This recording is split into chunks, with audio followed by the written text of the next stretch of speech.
Sir आपने news चलाई, उसके बाद में एक बार रिपेयर हुई, अल्टरनेट व्यवस्था करी, परमानेंट तो करी नहीं, और फिर आज लगी हुई है जेसीबी। और आपका बहुत बहुत धन्यवाद, आपने ये पहल करी तो प्रशासन RSRDC ने सुनी और अस्थायी रूप से करी सही। और मैं आपसे निवेदन करना चाहूँगा, एक बार आप और अधिक प्रेशर उन पे दें। आपकी तीसरी आंख आपको बोलते हैं, तो आप इस तीसरी आंख से प्रशासन को अवगत करवाएं और जल्द से जल्द परमानेंट इनको सीसी या डामरीकरण करवाएं। यह हुआ कि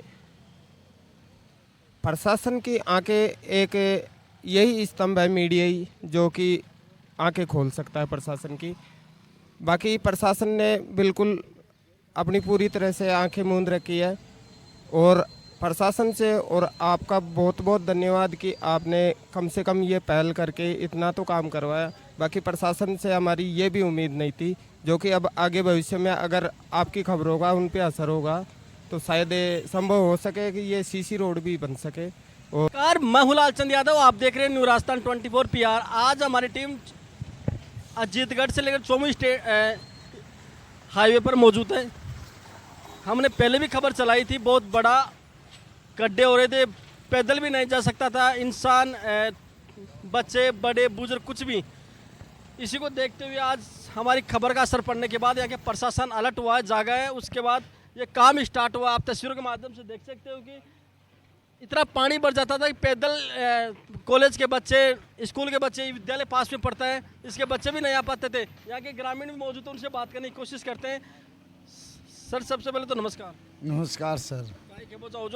जो काम ही हमारे यहाँ पर पानी भरता है और स्कूल के बच्चे परेशान होते हैं आने जाने में, और आम नागरिक तो होता ही है, पूरे बीच जाते हैं। सरपंच प्रतिनिधि भी मौजूद है, उनसे भी बात करने की कोशिश करते हैं। सर सबसे पहले तो नमस्कार। नमस्कार सर। पहले भी हम न्यू राजस्थान 24 PR ने खबर चलाई थी, उसका असर पड़ा कि नहीं पड़ा सर यहाँ पर? सर आपने न्यूज़ चलाई, उसके बाद में एक बार रिपेयर हुई, अल्टरनेट व्यवस्था करी, परमानेंट तो करी नहीं, और फिर आज लगी हुई है जेसीबी। और आपका बहुत बहुत धन्यवाद, आपने ये पहल करी तो प्रशासन RSRDC ने सुनी और अस्थायी रूप से करी सही। और मैं आपसे निवेदन करना चाहूँगा, एक बार आप और अधिक प्रेशर उन पे दें। आपकी तीसरी आंख आपको बोलते हैं, तो आप इस तीसरी आंख से प्रशासन को अवगत करवाएं और जल्द से जल्द परमानेंट इनको सीसी या डामरीकरण करवाएं। सर आपके द्वारा लेटर दिया गया है क्या प्रशासन? जी, RSRDC जैन साहब, AN साहब और SDM साहब को अवगत करवा चुके हैं। 10 तारीख को कैंप था ग्रामीण सेवा शिविर, उसमें अवगत करवाए थे। आज भी कैंप है, फॉलोअप कैंप, उसमें भी जो प्रभारी थे ताराचंद जी, उनको अवगत करवाए थे और लिखित में भी दिए थे सर। और मैं फिर एक बार आपका धन्यवाद करना चाहूँगा कि आपकी न्यूज़ चलने के बाद में कुछ प्रशासन जगी है और कुछ अस्थायी रूप से ही सही बल्कि करवा रही है सही। टोल टैक्स भी पास में पड़ता है, 1 रुपये कम नहीं लिया जाता उन लोगों से, आम नागरिकों से। यहाँ के जो गाड़ी वाले, हर इंसान से 1 रुपये कम नहीं लेते, लेकिन सुविधा बिल्कुल नाकाम कर रखी है। क्या कहना चाहोगे सर? जी सर, ये बहुत बुरी स्थिति है। RSRDC की रोड चौमू से अजीतगढ़, अजीतगढ़ से होते हुए शाहपुरा, ये RSRDC के तहत 2 टोल बूथ हैं। 1 पैसा कम लेती नहीं है आम जनता से, और व्यवस्था के नाम पे बिल्कुल जीरो है साहब। इस ब्रेकर 48 ब्रेकर तो चौमू से अजीतगढ़ के बीच में 48 ब्रेकर दे रखे हैं सर। बिल्कुल बहुत बदतर हालत कर रखी है इन लोगों ने। आखिर में यहाँ के और भी लोग हैं। सर आपका नाम? मेरा नाम बलवीर कुलदीप है सर। क्या कहना चाहोगे, आप भी आते हो इधर कॉलेज वगैरह जाकर? सर ये रोड ख़राब है और इसका काम कराए, इसमें परेशान नहीं होती है आने जाने में सर। आप संतुष्ट हो अस्थायी से जो काम हो रहा है? अब ये काम है अस्थायी, वो जब संतुष्ट है अस्थायी से गया सर।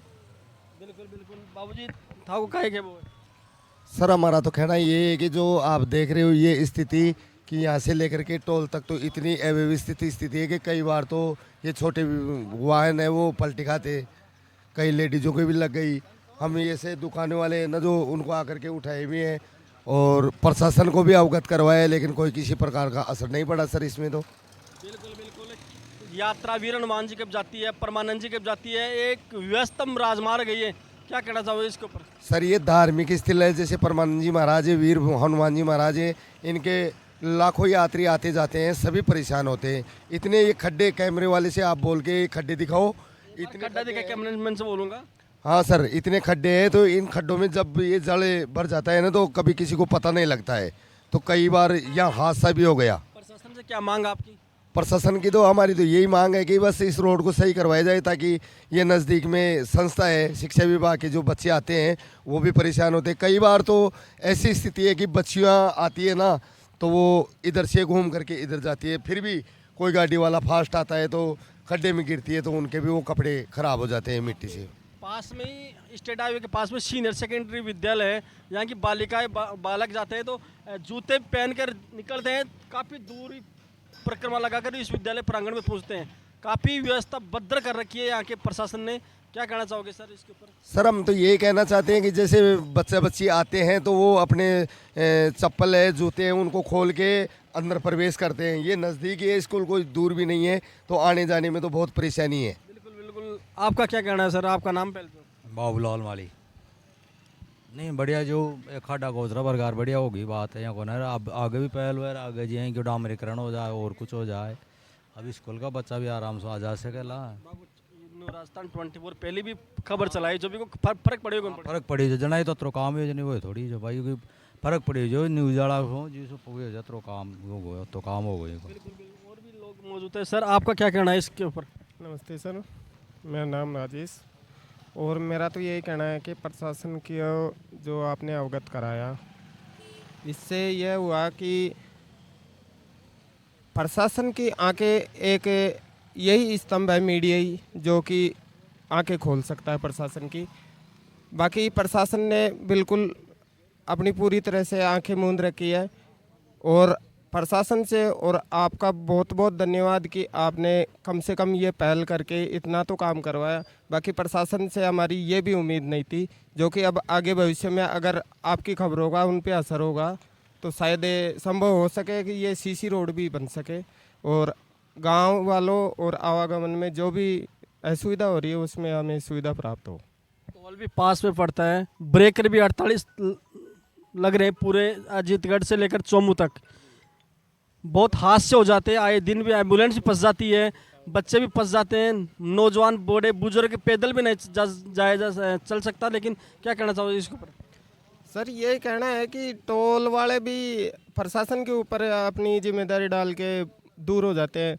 अभी जो पिछली बार आपने वहाँ पे टोल के पास में जो न्यूज़ चलवाई थी, उसमें भी यही हुआ था। प्रशासन के बारे में बोल के टोल वालों जो मैनेजर साहब थे वो उन्होंने बोला कि हमारा इसमें कोई लेना देना नहीं है, हम टैक्स देते हैं, जो आपका टोल आता है उसका भी हम बाकायदा सरकार को, प्रशासन को टैक्स देते हैं, तो वो जो रोड विभाग का जो भी मतलब विभाग है वो करवाएगा इसको। लोगों से 1 रुपये कम नहीं लेते हैं आम नागरिक से, 4 पहिया जो वाहन मालिक हो उनसे। और हालत इतनी बदतर कर रखी है उन लोगों ने, जब उनसे पास जाते हैं पल्ला झाड़ देते हैं। क्या कहना है इसके ऊपर? हाँ यही तो, वो भी यही बोलते हैं कि प्रशासन का लेना देना है, हमारा कुछ भी नहीं है। बाकी अब इस चीज़ के मामले में प्रशासन उनसे बात करे कि आप टोल ले रहे हो तो सुविधा क्यों नहीं है। बाकी अपने यहाँ चोमू से लेके सावपुरा तक ये दोनों टोल है, दोनों टोलों की जिम्मेदारी है कि वो कम से कम सुविधा तो दे, रोड तो कम से कम आम जन को मिलनी चाहिए सही। मांग क्या है? मांग तो यही है कि जैसे आम जनता की तो एक ही मांग होती है कि जैसे पानी, बिजली और सड़क, ये सुविधा आम लोग के लिए ज़रूरी है, और यही अगर ना मिल सकी तो प्रशासन का क्या मतलब है फिर? ऐसी सुविधा हो रही है, यहाँ के ग्रामीण काफ़ी आक्रोश है, दुखी है, पीड़ा है। इन लोगों ने, एक पैदल आदमी नहीं जा सकता, लेकिन यहाँ के सरपंच साहिबा के नेतृत्व में बहुत अच्छी पहल कर रखी है। हमारे को मौके पर बुलाया, न्यू राजस्थान 24 PR को बुलाने के बाद पड़ताल की, JNN से बात की, यहाँ के जो सरपंच प्रतिनिधि है उन्होंने भी, और मैं खुद न्यू राजस्थान 24 ने भी यहाँ पर बात की, तब जाकर ये प्रशासन जागा और जाकर JCP के माध्यम से ये कुछ रियायत मिल रही है। अब ये डामरीकरण होगी, सीसी सड़क होगी, ये कुछ दिनों बाद में बताया जाएगा। मैं हूँ लालचंद यादव, आप देख रहे हैं न्यू राजस्थान 24 PR। जय हिंद, जय भारत।